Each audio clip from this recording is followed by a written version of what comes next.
英国诗人王尔德曾经说过，我年轻时以为金钱是世界上最重要的东西，等到老了才知道，果真如此。或许金钱不是万能的，但金钱能解决生活中的很多麻烦。因此，只有当你拥有了足够的金钱，才能不为五斗米折腰，才能不被金毛蒜皮的琐事耗光精力，才能更自由地追寻自己想要的幸福生活。但我们该怎样做才能获得金钱和幸福呢？来自硅谷的顶级投资人纳瓦尔告诉我们，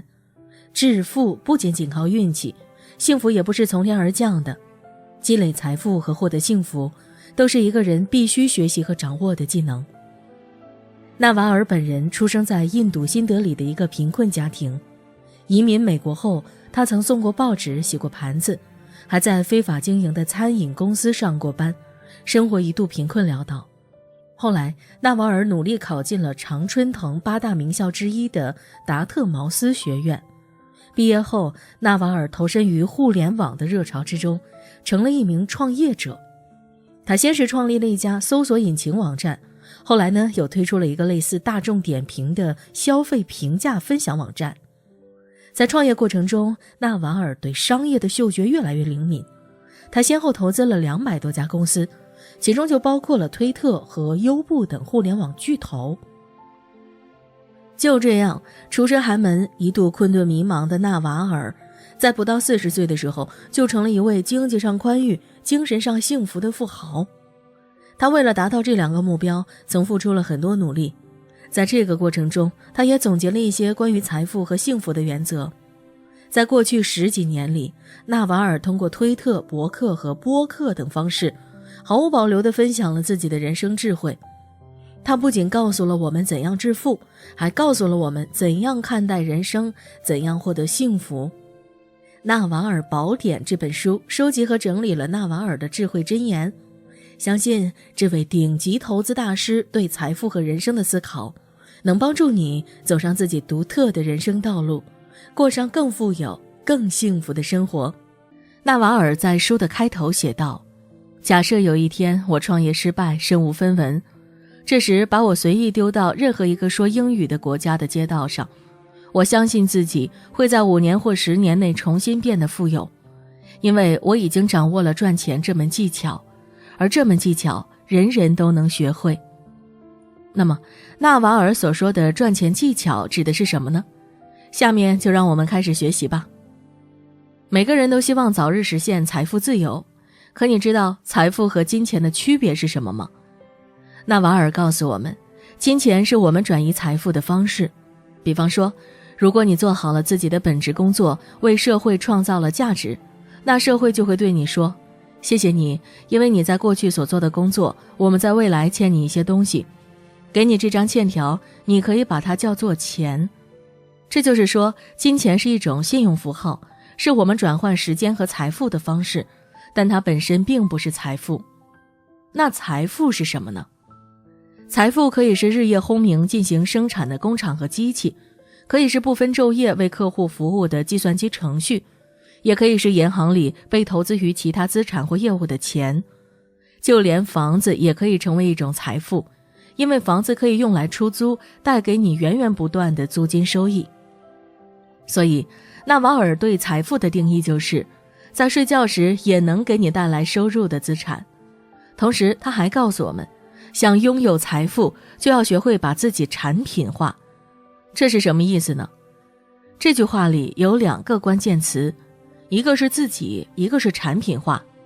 自己是说，我们要把自己打磨成一个能赚到钱的人，比如谨慎地选择一个有长期发展前景的行业，并找到靠谱可以长期合作的人，在自己选择的职业领域里努力做到全球顶尖，不断重新定义自己的事业，直到理想成为现实。产品化是说，为了赚钱，我们要学习各种基本技能，比如写代码、出书、写博客、做视频、录播客等等。这些东西是不需要任何人许可就能免费使用的财富杠杆，它们会极大地缩小了人与人之间的差距，让社会变得更平等。在这些财富杠杆的帮助下，我们即使躺着什么都不做，金钱和财富也会源源不断地流向我们的口袋。把自己产品化很难，有时甚至要花几十年时间。为了做到这一点，我们必须将大部分时间用于思考，我能为社会为他人提供什么独特的价值。纳瓦尔告诫我们，不要追逐所谓的热门，而要追求自己真正感兴趣的事情。如果在追随好奇心和求知欲的过程中，又能满足社会的需求，为人们提供具有价值但难以获得的东西，那你就能得到优厚的经济回报。比方说，史蒂夫·乔布斯发现，在现代社会，人们需要一台可以装在口袋里随身携带的小型计算机。它拥有电话的所有功能，甚至比电话的功能还强大100倍，使用起来也非常简单。于是，乔布斯为社会提供了第一台 iPhone， 他也因此获得了巨大财富。反之，如果你能提供的东西是一种随处可见，甚至已经烂大街的产品和服务，那你永远无法靠它获得财富。如果你有专长、有责任感，又懂得如何利用杠杆效应，社会为你提供的金钱回报就会与你的价值相匹配。这时，你就能节省下更多时间，进而变得更加高效。你不需要为开会而开会，不需要努力表现自己，也不需要通过汇报材料体现你的工作量，你只要关注工作本身就可以了。认识到这一点后，我们再来看一看下一条赚钱技巧。纳瓦尔曾经说过，生活中所有的回报，无论是财富、人际关系还是知识，都来自复利。复利这个概念的内涵非常丰富，不仅仅局限于资本领域。在商业关系中，复利效应非常重要。为什么有些人能够担任上市公司首席执行官，或者管理几十亿美元的资金？这源于别人对他们的信任。这些人之所以能够得到信任，是因为他们打造的人际关系和事业产生了复利效应。他们以极为直观和负责的方式投入事业，向世界证明自己是一个品行正直、高度诚信的人，值得被大家信任。个人声誉方面也存在复利效应。如果一个人声誉良好，数十年如一日，不断打造和积累自己的声誉，这个人就一定会得到关注和重视。反之，如果一个人才华横溢，却不懂得利用声誉的复利效应，那么10年、20年之后，前者的价值就会比后者高出成千上万倍。与人共事也是同样的道理。如果你和一个人一起工作了5年、10年，依然乐在其中，那么显然你对他是信任的，即使这个人小有缺点，也瑕不掩瑜。在商业关系中，有了彼此的信任，所有的常规谈判都可以化繁为简，因为你知道和对方合作一定能成功。举个例子，硅谷有一位叫埃拉德·吉尔的天使投资人，在交易过程中，埃拉德会竭尽全力为合作伙伴提供额外的利益。如果交易另有好处，他一定会把好处给合作伙伴；如果产生了多余的成本，他就会自掏腰包。由于他毫无保留地对待合作伙伴，所以大家手头有项目的时候都会去找他，希望与他合作。这种互信的关系充分体现了复利的价值。由此可见，复利效应的确非常重要。因此，纳瓦尔告诉我们，一旦找到正确的事业和一同前行的人，就要全身心投入。久而久之，我们就能从人际关系和经济利益上获得巨大的回报。最后，想要赚到大钱、获取财富，我们还要学会保持耐心。随着年龄和阅历的增长，纳瓦尔逐渐发现，大凡优秀之人，假以时日，都会大放异彩。这个时间期限或许比你想象的要长，但是是金子总会发光。只要有足够的耐心，优秀的人就会成就一番大事业。成功需要时间，即使你觉得自己已经万事俱备了，但需要投入的时间也具有很大的不确定性。而如果你一直在掐算时间，那么在成功真正到来之前，你的耐心就会被消磨殆尽。人人都想一夜暴富，但世界的运行遵循由量变到质变的规律。大自然的法则是春播秋收，很少有事情是立竿见影的。所以纳瓦尔认为，我们需要做的就是有一技之长，有责任感，有影响力，利用杠杆效应获得独步天下的技能组合，并在自己的专业领域做到首屈一指。我们要做到但行好事，莫问前程，对自己热爱的事物孜孜不倦，乐此不疲，不断精进，日积月累。不要去计算自己投入的时间和精力，因为一旦开始计算，你就会失去耐心。只求付出不求回报是人生中最难做到的一件事，但也是让人收获最大的一件事。人生真正的履历其实就是一生所承受痛苦的集合。如果临终前要直面真正的自我，回顾这一生做过哪些有意义的事，那么你能想起来的一定都是你所做出的牺牲和迎接过的挑战。无论如何，我们都要迎难而上，在这个过程中创造生命的意义，其中创造财富可以是人生的一个目标。虽然金钱不能给人带来快乐，不能解决人的健康问题，不能让所有家庭变得美满和睦，不能让人免受情绪波动的困扰，但金钱可以买到自由，可以解决许多外在的问题，可以赋予你追求内心平静和幸福的时间和精力。所以赚钱是一个合情合理的奋斗目标。正如纳瓦尔在书中所说的那样，让每个人都开心的方法就是满足他们的欲望。那我们该怎样思考和判断，才能成为一个会赚钱的聪明人呢？纳瓦尔告诉我们，在人的一生中，如果想赚尽可能多的钱，就要学会以一种可预测的方式致富，就要时刻走在时代的最前沿，学习科技，学习设计，学习艺术，成为行业翘楚。值得注意的是，在学习和前进的过程中，方向比速度更重要。正如书中所说，人生就是选择正确的方向，然后朝这个方向奋力前行。在人生的每个岔路口，选对正确的方向，其重要程度要远远超过前进的努力程度。那我们该怎样清晰地思考和判断前进方向呢？纳瓦尔认为，阻碍我们看清现实的最大因素，就是我们对现实应有的样子有先入为主的印象。举个例子，一直以来你都确信自己的生意做得很好，但实际上这是由于你无视生意不好的迹象而产生的错觉，结果生意失败了，你痛苦万分。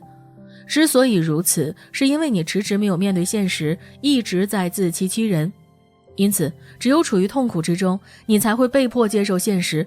而只有接受现实，你才能做出有意义的改变，取得有意义的进步。由此可见，想要清晰的思考和判断，关键在于摆脱先入为主的状态。假设你的朋友陷入一些困境，比如分手、失业、生意失败，或者出现了健康问题，你要对他表示安慰。你一定知道该怎么说，甚至想都不用想。那个女孩啊，忘了她吧，反正她也不适合你。分手了你会更快乐，相信我，你将来会找到更合适的。你知道正确的答案，但你的朋友却看不到，因为他正在遭受痛苦，备受煎熬。他仍在期望现实会有所不同。然而，欲望与现实是互相冲突的，人总会因欲望而看不清现实，旁人的劝说都是无用的。每个人在做决策的时候都会遇到同样的情况。那纳瓦尔是怎么做的呢？在做决策的时候，尤其是涉及公司事务时，如果某件事进展不顺利，纳瓦尔就会尽力公开承认存在的问题，对合伙人、朋友和同事开诚布公。这样一来啊，他对任何人都不会有任何隐瞒。如果不用隐瞒别人，也就不用再欺骗自己了。也就是说，只有解除了心灵的羁绊和束缚，我们才能看清现实的真相，进而清晰地思考和判断。接下来，纳瓦尔向我们阐述了摆脱自我束缚、认清世界真相的具体方法。纳瓦尔认为，自我是在成长过程中被逐渐塑造的，塑造自我的因素包括成长环境、父母和社会等。长大成人后，我们会用一生的时间追求幸福，希望自我能够得到满足。当出现任何新的变化时，我们的自我都会发问：我应该如何改造外部世界，让它更符合我的喜好和期待？另外，人生总会遇到各种各样的问题，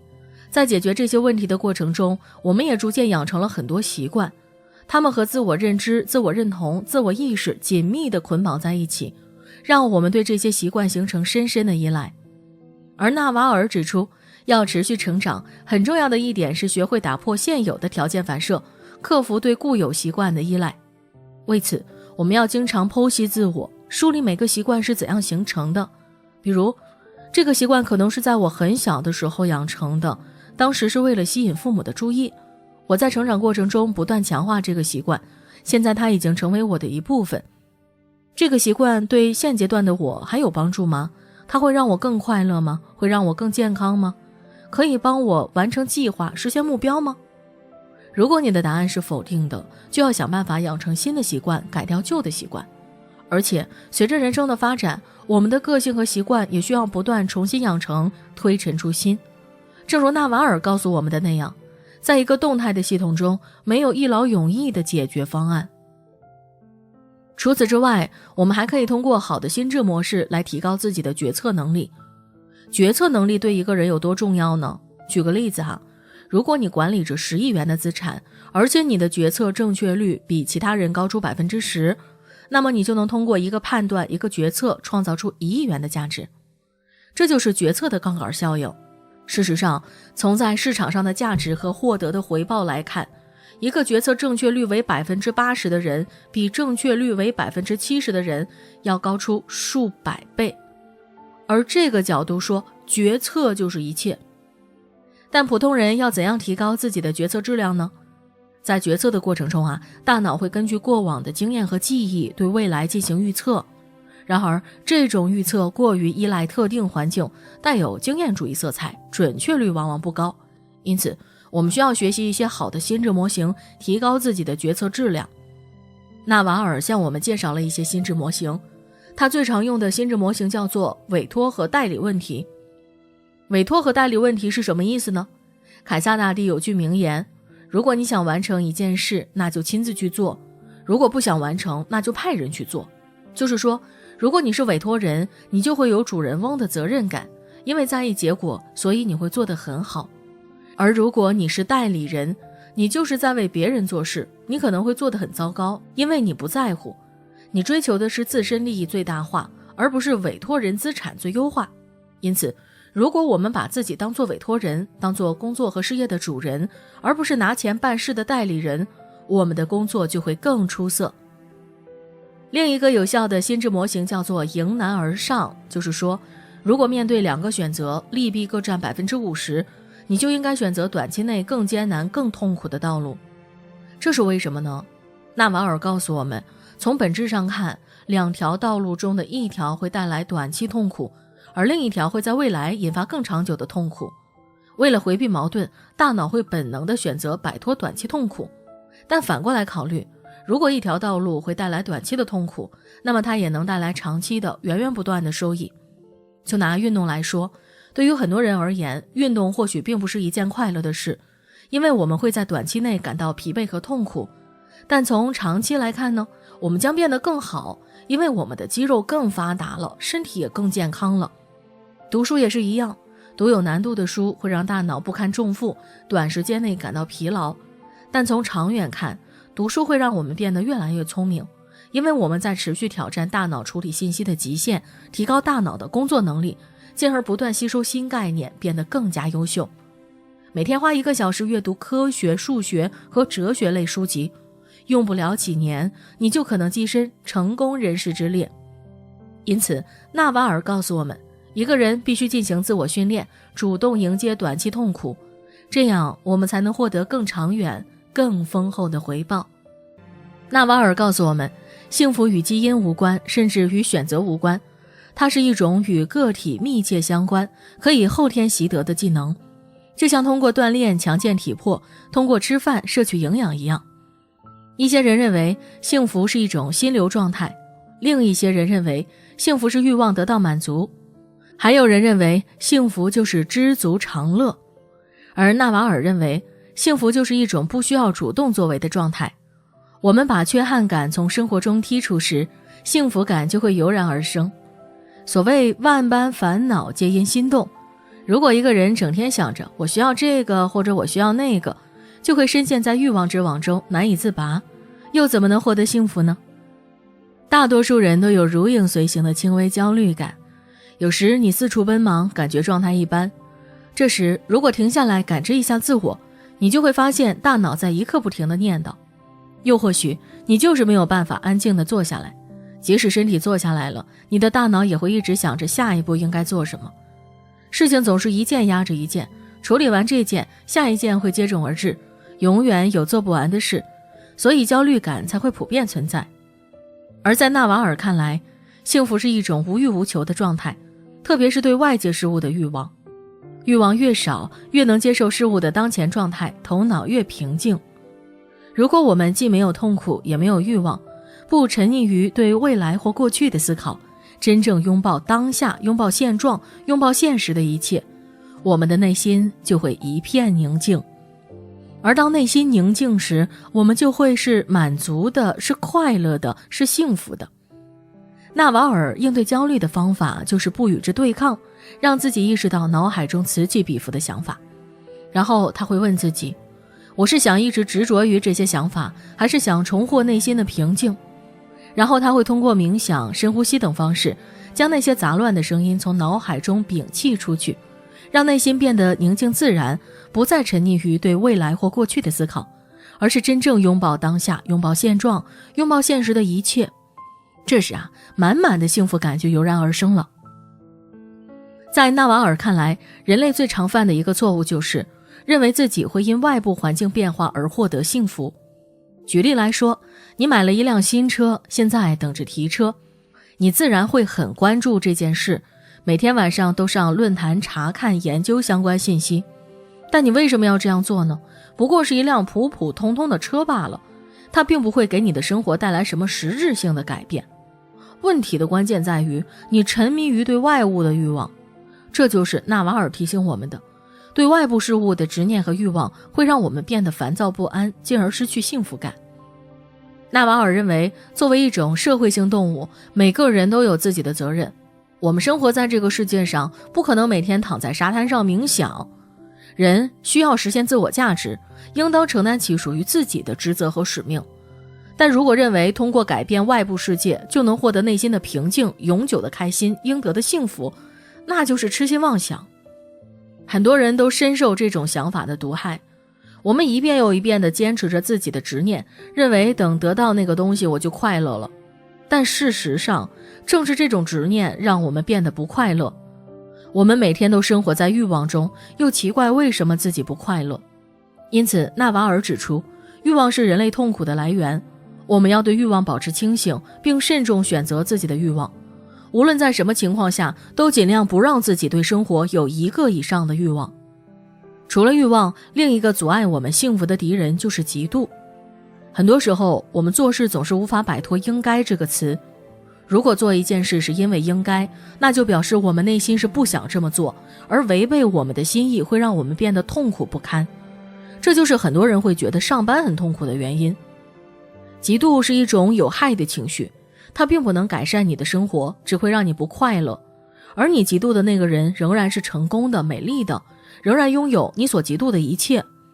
我们必须意识到，自己嫉妒别人只是嫉妒他们的某些方面，我们不能只想要那个人的身材、财富或个性。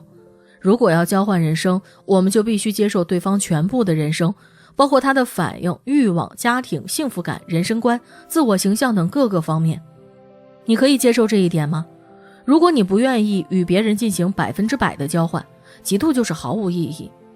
当你意识到这一点时，嫉妒心瞬间就消失了，你也在通往幸福的道路上迈出了一大步。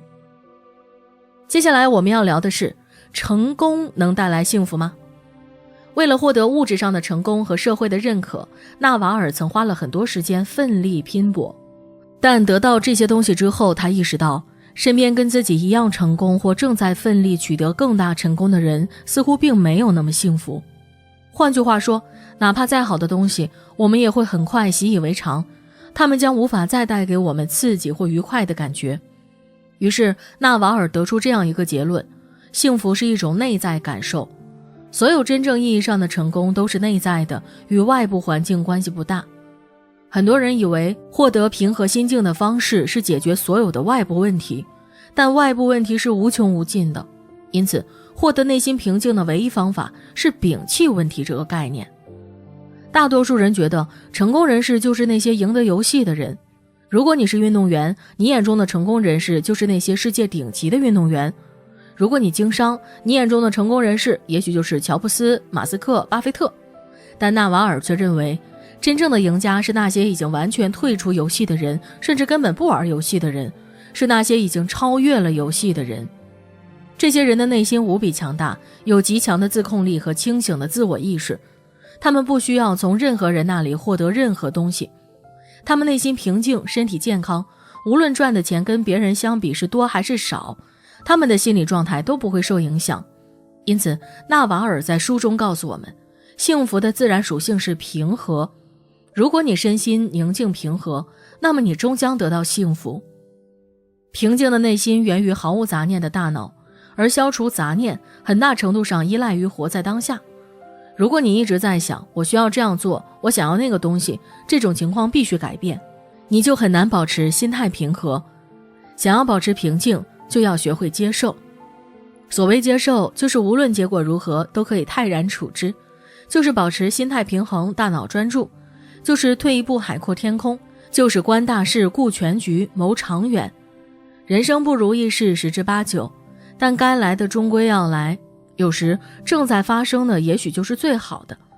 我们越早接受现实，就能越早适应现实。在有限的人生中，好好享受美好的生命，对社会做一些积极的贡献，向世界主动释放和传播爱，给他人带来快乐和幸福，让生活多一些笑声，珍视眼前的每个瞬间。这样一来，我们就会找到久违的幸福感。但我们该怎样做才能让自己内心平和，保持幸福呢？很多人抱怨说自己每天都活得很累，总是按照别人的要求和期望做自己不喜欢的事情。小时候，爸爸妈妈要求我们，你不要整天想着画画踢球，要像班里的第一名一样，把所有课余时间用来上奥数班、钢琴班。长大后，领导和上司要求我们，你不要想着按时下班，而要老老实实的和老员工一样，每天加班到晚上9点。你要不要想着什么创新，那是领导的事儿，你只要埋头干活就好了。但纳瓦尔一针见血地指出，不，你什么都不需要做，你唯一应该做的事是你自己想做的事。静下心来，不要受到外界的干扰，仔细倾听自己内心的声音，那个微弱的声音代表了你真实的想法，他在告诉你，不要费心揣摩别人的心思，而要做真正的自己。纳瓦尔告诉我们，每个人都有独一无二的资质、技能、专业知识、能力、才干、个人欲望，这些是世界上其他人所没有的，是你最珍贵的财富。因此你的人生目标是找到最需要你的人、事业、项目或艺术，而不是基于别人的期待和想法，把自己改造得面目全非。哪怕做自己很难，哪怕会被生活刁难，但还是要坚持下去。在面对别人的质疑和非议时，希望你能记住电影《无问西东》里那句经典的台词，愿你在被打击时记起你的珍贵，抵抗恶意；愿你在迷茫时坚信你的珍贵，爱你所爱，行你所行，听从你心，无问西东。从小到大，谁没有犯过错误呢？犯错误并不可怕，重要的是你能不能从错误中获得经验。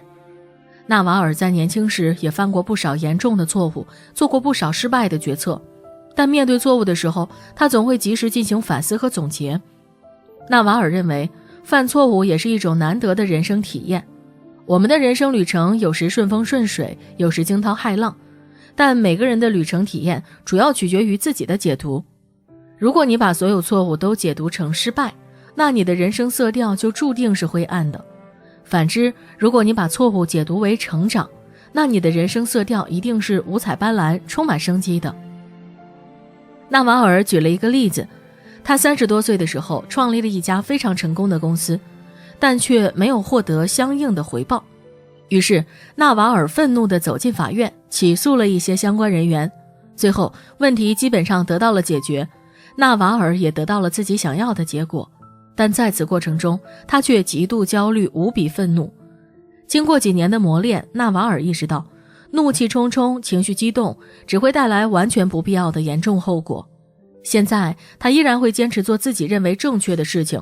但他从过往的经历中吸取了教训，学会了从长计议，减少不必要的愤怒情绪。如果换作今天，他绝不会再让自己被愤怒的情绪所控制，而会直接跟当事人谈，事情是这样的，我准备这样做，我准备用这种手段，这样公平，那样不公平。就这样，通过反思和沉淀，纳瓦尔把自己犯过的每一个错误都转变为人生的成长。不过，很多人不但没能从既往的错误中得到经验和教训，反而在根深蒂固的思维习惯驱使下，无数次掉进同一个坑。所谓习惯，就是主导着我们的一切行为和思维方式。有些习惯是从小养成的，包括什么时候能哭，什么时候不能哭，什么时候能笑，什么时候不能笑等等。而在后天的学习和成长过程中我们也会逐渐养成各种习惯。这些习惯在我们的潜意识里不间断地运行，潜移默化地影响着我们的行为方式和思维方式。如果我们不能改掉坏习惯，塑造好习惯，就会一次又一次在同一个地方跌倒。纳瓦尔是从自己的健身的过程中认识并发现到这一点的。纳瓦尔以前很少进行日常锻炼，因此在很长一段时间里，他的体质一直很弱。后来，纳瓦尔的健身教练给他制定了每天的训练计划，内容并不难，不会给身体带来太大的负担，但纳瓦尔必须每天坚持。久而久之，他感觉自己的身心状况发生了令人难以置信的变化。坚持锻炼让纳瓦尔看到了习惯的力量，他开始意识到一切都与习惯有关。在日常生活的每时每刻，我们要么是在养成新的好习惯，要么是在摒弃以前的坏习惯，而习惯的养成和摒弃都需要时间。他告诉我们，想塑造好的身体需要长期坚持锻炼，如果只坚持3个月是不能养成习惯的，锻炼的效果也无法维持。做别的事也是一样，想重新塑造好习惯，改掉坏的习惯，就必须持之以恒，不能半途而废。不过，饭要一口一口吃，事要一件一件干。我们不可能一口气吃成个胖子，也很难一下改掉一个坏习惯。不妨设立一个小目标，一点点重塑自己。比方说，你现在每天要花3个小时打游戏，那你可以先把目标设置为每天只玩1小时。等实现这个目标后，再继续设立新的目标。中国有句老话叫做功不唐捐，意思是说，你所下的功夫，付出的努力都不会白费，总会得到回报。哪怕我们每天只进步1小步，日积月累，就能在重塑自我的人生道路上迈出一大步。最后，纳瓦尔还告诉我们如何解放自己，让自己获得真正的自由。很多人觉得所谓自由就是随心所欲，想做什么就做什么，想什么时候做就什么时候做。但纳瓦尔认为，真正的自由是内在的自由，无忧无虑即自由。比方说，从愤怒中解脱的自由，从悲伤中解脱的自由，无需做出反应的自由，无需被迫做事的自由等等。只有实现内心的自由，才能让我们无拘无束，真正为自己而活。但我们该怎么做才能得到内心的自由呢？纳瓦尔提出几点经验，或许能对我们有所启发。第一，从别人的期待中解脱出来。纳瓦尔指出，如果别人和你有约在先，却因为你的毁约和无能遭受损失，那是你的问题。但如果他们只是单方面对你有所期待，那就完全是他们的问题，与你毫无关系。别人总是会对你有各种各样的期待，而你越早打破他们对你的期待越好。千万不要花自己的时间去取悦别人，要知道别人快乐不快乐是他们的问题，不是你的问题。第二，从不受控制的思考中解脱出来。在孩童时期，每个人都是一张白纸，可以无忧无虑地活在当下，可以根据自己的本能对环境做出反应。但到了青春期，人们心中的欲望开始萌发，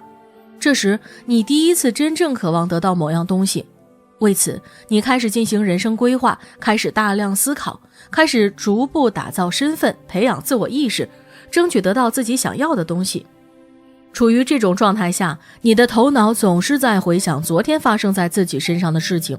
也在不断幻想明天会发生什么。但你唯一没做的事情，就是关注当下最基本的现实。纳瓦尔认为，这种思维模式对人类完成生存和繁衍的任务是有益的，但是它非常不利于个人幸福。他告诉我们，大脑应该是我们的仆人和工具，而不是我们的主人。我们不应该被大脑的欲望控制和驱使，而要把自己从欲望中解放出来，主宰我们自己的人生。当然了，这并不是一件容易的事情，是我们毕生要修行的功课。只要我们在这条路上不断精进，就能塑造自己，解放自己，直到成为自己。从古至今，无数哲人都在探讨生命的意义和目的到底是什么。纳瓦尔向我们介绍了3种截然不同的答案。第一个答案是说，生命的意义是一个私人问题，每个人都必须找到自己生命的意义。纳瓦尔告诉我们，其他人给你的任何建议都是靠不住的。换句话说，每个人都必须自己去寻找答案，所以你必须花很大力气进行深入思考，才有机会找到答案。当然，寻找人生的意义是件漫长的工作，这可能需要花费你几年甚至几十年的时间。但如果你能找到一个令自己满意的答案，这个答案将会成为你人生最坚实的根基。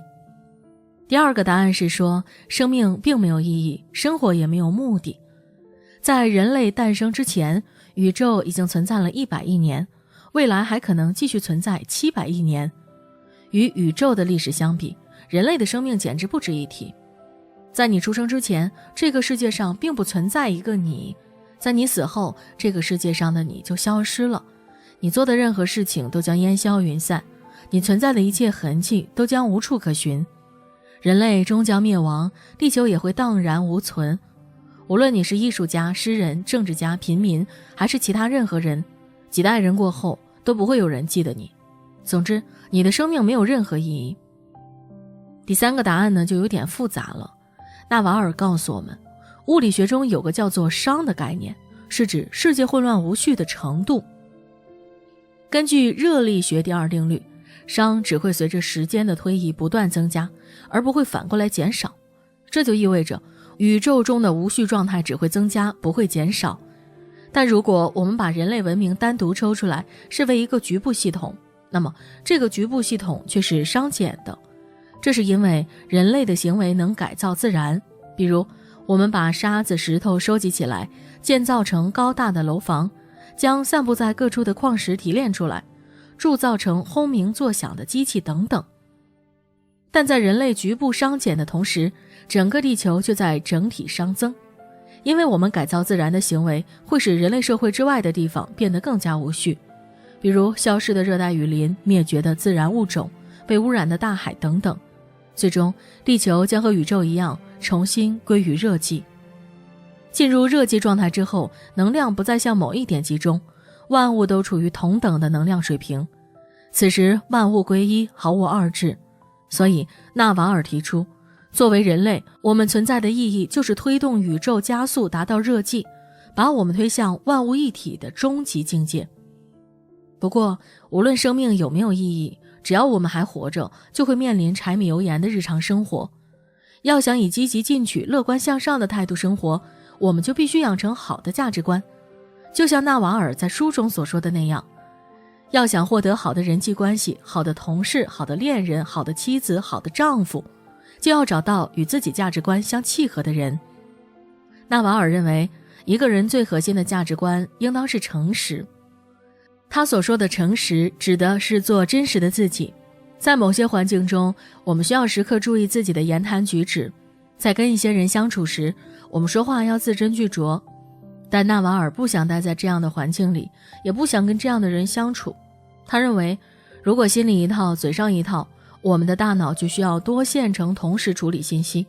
这样我们就无法活在当下，也无法活得轻松自由了。纳瓦尔还有一个最基本的价值观，那就是不赞成任何短期思维或短期交易。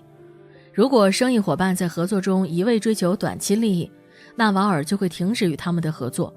因为他认为生活中所有的回报，无论是财富、人际关系、爱情、健康、活动还是习惯，都来自复利和时间。他只想选择值得一辈子深交的伙伴和能获得长期回报的事情。纳瓦尔坚守的另一个价值观是赞同平级关系，不接受等级关系。他认为，我们既不应该高于任何人，也不应该低于任何人。如果在和某些人进行交往的时候，对方不能平等地对待我们，那我们最好就不要和他们继续交往了。最后，纳瓦尔还提到，愤怒是毫无意义的。很多年轻人认为愤怒是好事，是男子汉气概的象征，但纳瓦尔引用了佛教的说法，执怒就像握了一把要丢向他人的热煤炭，被烫伤的人反而是你。纳瓦尔自己不想生气，也不想和愤怒的人在一起，他把愤怒的人从自己的生活中剔除了。他认为每个人必须学会心平气和地解决问题，如果要愤怒，那就去别的地方生别人的气吧，不要影响我。上面这4个价值观都是纳瓦尔绝不会妥协的事情，他的整个人生都以这些价值观作为参考和标杆。他也希望我们能养成良好的价值观，始终用积极向上的态度度过美好幸福的人生。在这本书的最后，纳瓦尔再次提醒我们，除了当下，一切都是不存在的。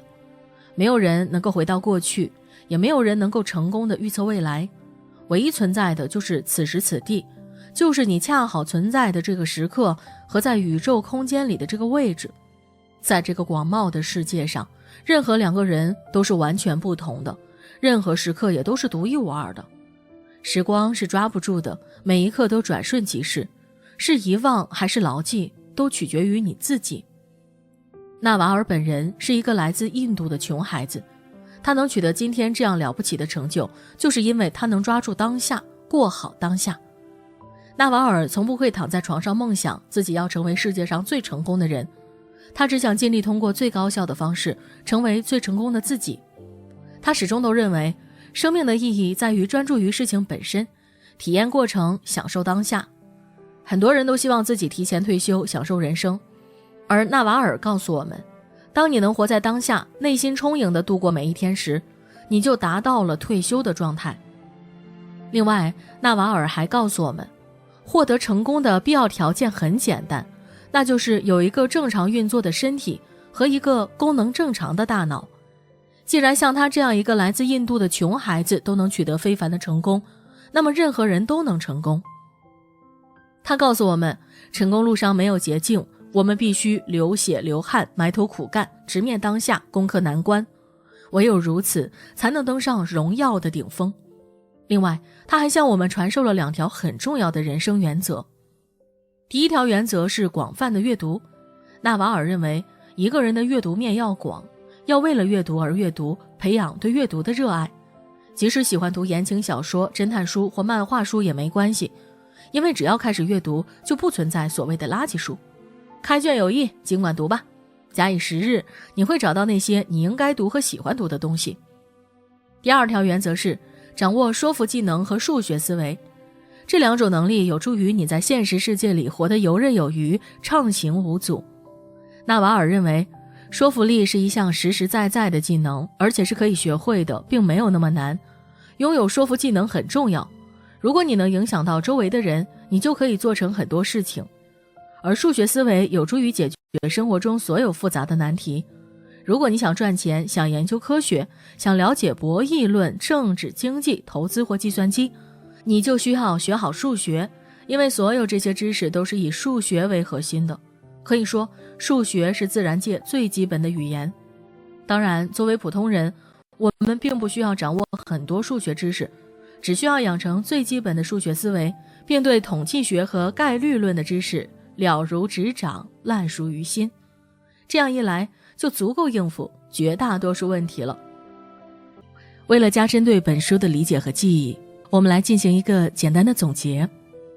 本书作者纳瓦尔出生在印度新德里的一个贫困家庭，他年轻的时候送过报纸，洗过盘子，还在非法经营的餐饮公司上过班，生活一度贫困潦倒。但纳瓦尔通过不懈努力，在不到40岁的时候，就成了一位经济上宽裕、精神上幸福的富豪。纳瓦尔在这本书里毫无保留地向我们分享了他的人生智慧。他不仅告诉我们该怎样致富，还告诉我们应当怎样看待人生，怎样获得幸福。在本书的一开始，纳瓦尔就告诉我们，赚钱不是一件想做就能做的事情，而是一门需要学习的技能。纳瓦尔指出，我们真正想要的其实是财富，也就是在我们睡觉的时候也可以帮我们赚钱的资产。财富可以是进行生产的工厂和机器人，可以是不分昼夜为客户服务的计算机程序，也可以是银行里被投资于其他资产或业务的钱，甚至房子也可以成为一种财富，因为房子可以出租，带来租金收益。要想赚到财富，我们就要找到自己的天赋所在，并在这个领域里不断积累。比方说，有些人天生就是做销售的料，在创业公司和风投领域，这种人很常见。天生的销售高手会让人眼前一亮，他们非常擅长自己的工作，也就是说，他们具备这方面的专长。想要找准适合自己的专长，可以回想一下，在孩提时代或青少年时期，有哪些事情是你几乎不费吹灰之力就可以完成的。比如销售技巧、音乐天赋、专注力强、热爱科幻、擅长游戏，甚至就连喜欢八卦也可以成为你的专长，因为你热衷于深入挖掘朋友的社交网络，将来可能成为有所建树的记者。总之，每个人都会形成自己独一无二的专长，一旦找到自己天生喜欢和擅长的领域，你就要全身心投入进去，朝着这个方向持续精进几十年。但行好事，莫问前程，假以时日，你就一定能获得巨大的回报。接着，纳瓦尔告诉我们，赚钱能改善一个人的经济状况，可以消除一系列可能阻碍幸福的因素，但金钱本身并不能给人带来幸福。很多超级富豪幸福感极低，大多数时候为了赚到钱，他们必须承受极大的身心压力，毫不懈怠地努力工作，拼命保持自己的竞争力。久而久之，他们就变成极端焦虑的人，很难感受到幸福和快乐了。纳瓦尔认为，幸福与基因无关，甚至与选择无关，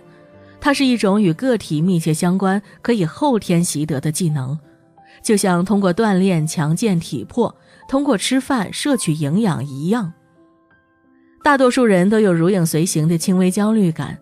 有时你四处奔忙，感觉状态一般，这时如果停下来感知一下自我，你就会发现大脑一刻不停地在念叨。又或许你就是没有办法安静地坐下来，即使身体坐下来了，你的大脑也会一直想着下一步应该做什么。事情总是一件压着一件，处理完这件，下一件会接踵而至，永远有做不完的事，所以焦虑感才会普遍存在。而在纳瓦尔看来，幸福的含义主要是没有痛苦，没有欲望，不沉溺于对未来或过去的思考，真正拥抱当下，拥抱现状，拥抱现实的一切。他告诉我们，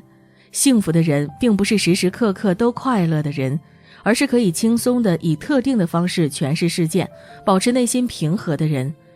只要我们远离欲望和嫉妒，坦然面对人生的不如意，认真享受生命，珍视眼前的每个瞬间，就一定能成为一个幸福快乐的人。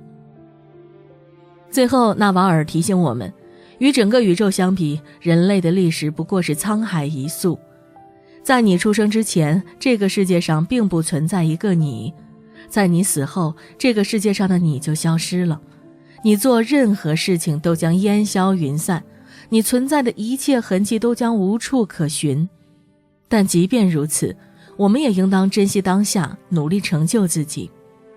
人生转瞬即逝，如黑夜中的萤火虫，尘世光阴等刹那，白驹过隙一瞬间。